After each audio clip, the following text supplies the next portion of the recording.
ನನ್ನ ಏಜ್ 39. 6 ವರ್ಷದಿಂದ hair transplant ಮಾಡಿಸ್ಕೊಂಡಿದ್ದೆ. But ಅನ್ಎಕ್ಸ್ಪೆಕ್ಟ್ ಮಾಡಿದಷ್ಟು ರಿಸಲ್ಟ್ ಸಿಕ್ಕಲಿಲ್ಲ.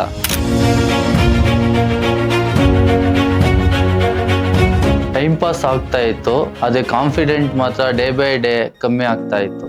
ಹಾಯ್, ನನ್ನ ಹೆಸರು ಶಿವಶಂಕರ್. ನನ್ನ ಏಜ್ 39. 6 ವರ್ಷದಿಂದ ನನ್ಗೆ ತುಂಬಾ ಹೇರ್ ಫಾಲ್ ಆಗಿ ಒಂದು ಕ್ಲಿನಿಕಲ್ಲಿ ಹೇರ್ ಟ್ರಾನ್ಸ್ಪ್ಲಾಂಟ್ ಮಾಡಿಸ್ಕೊಂಡಿದ್ದೆ. ಬಟ್ ಆನೆಸ್ಟ್ಲಿ ನಾನು ಎಕ್ಸ್ಪೆಕ್ಟ್ ಮಾಡಿದಷ್ಟು ರಿಸಲ್ಟ್ ಸಿಕ್ಕಲಿಲ್ಲ.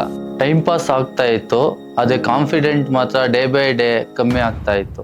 ಒಂದು ದಿನ ಇನ್ಸ್ಟಾಗ್ರಾಮ್ ಸ್ಕ್ರೋಲ್ ಮಾಡ್ತಿದ್ದಾಗ ಮಿಸ್ಟರ್ ಹೇರ್ ಕ್ಲಿನಿಕ್ ಪೇಷಂಟ್ ಒಬ್ಬರ ಟೆಸ್ಟಿಮೋನಿಯಲ್ ವಿಡಿಯೋ ನೋಡಿದೆ. ಅವರ ರಿಸಲ್ಟ್ಸ್ ಮತ್ತು ಕಾನ್ಫಿಡೆಂಟ್ ನೋಡಿ ನನಗೂ ಹೋಪ್ ಬಂತು. ಆಮೇಲೆ ಮಿಸ್ಟರ್ ಹೇರ್ ಕ್ಲಿನಿಕ್ಗೆ ಕನ್ಸಲ್ಟೇಷನ್ಗೆ ಬಂದೆ. ಇಲ್ಲಿ ಡಾಕ್ಟರ್ಸ್ ಮತ್ತು ಟೀಮ್ ನನ್ನ ಕೇಸನ್ನು ಪ್ರಾಪರ್ಲಿ ಅನಲೈಸ್ ಮಾಡಿ ಪ್ರೀವಿಯಸ್ ಟ್ರಾನ್ಸ್ಪ್ಲಾಂಟ್ ಏಕೆ ರಿಸಲ್ಟ್ ಕೊಡಲಿಲ್ಲ ಅಂದ್ಬಿಟ್ಟು ಅನಲೈಸ್ ಮಾಡಿ ಅವರ ಅಪ್ರೋಚ್ ಮತ್ತು ಪೇಷಂಟ್ ರಿಸಲ್ಟ್ ನೋಡಿ ನನಗೆ ಕಾನ್ಫಿಡೆಂಟ್ ಬಂತು.